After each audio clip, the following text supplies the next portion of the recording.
আগামী 24 ঘন্টার মধ্যে ভারী থেকে অতি ভারী বৃষ্টির সম্ভাবনা দক্ষিণবঙ্গের বেশ কয়েকটি জেলায়, তার মধ্যে কলকাতাতেও ভারী বৃষ্টির সম্ভাবনা রয়েছে আগামী 24 ঘন্টায়, এমনই পূর্বাভাস আবহাওয়া দপ্তরের।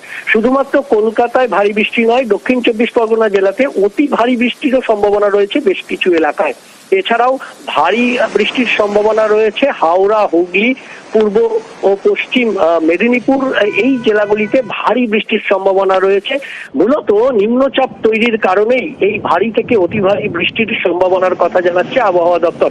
একটি সক্রিয় ঘূর্ণাবর্ত রয়েছে যেটি উত্তর পূর্ব বঙ্গোপসাগরে, ওই উত্তর বঙ্গোপসাগরের মূলত উত্তর ওড়িশা উপকূলে, কিছুটা বাংলা সংলগ্ন এই উপকূলে এই সক্রিয় ঘূর্ণাবর্ত আগামী 24 ঘন্টায় নিম্নচাপে পরিণত হবে এবং নিম্নচাপের প্রভাবেই সমুদ্র উত্তাল থাকবে। তাই আজ থেকে বুধবার পর্যন্ত মৎস্যজীবীদের সমুদ্রে যেতে নিষেধ করা হয়েছে।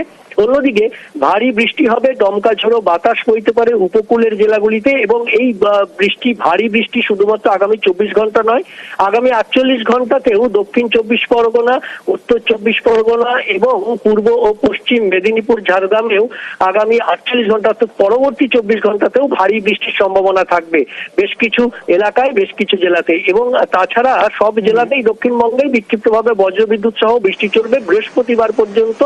উত্তরবঙ্গেও ভারী বৃষ্টির সম্ভাবনা রয়েছে। উত্তরবঙ্গে মঙ্গল এবং বুধবার মূলত জলপাইগুড়ি, আলিপুরদুয়ার এই দুই জেলাতে ভারী বৃষ্টির সম্ভাবনা বিক্ষিপ্তভাবে, বাকি ওপরের 5 জেলাতেই বিক্ষিপ্তভাবে বজ্রবিদ্যুৎ সহ বৃষ্টির সম্ভাবনা থাকবে বুধবার পর্যন্ত, এমনটাই জানাচ্ছে আলিপুর আবহাওয়া দপ্তর।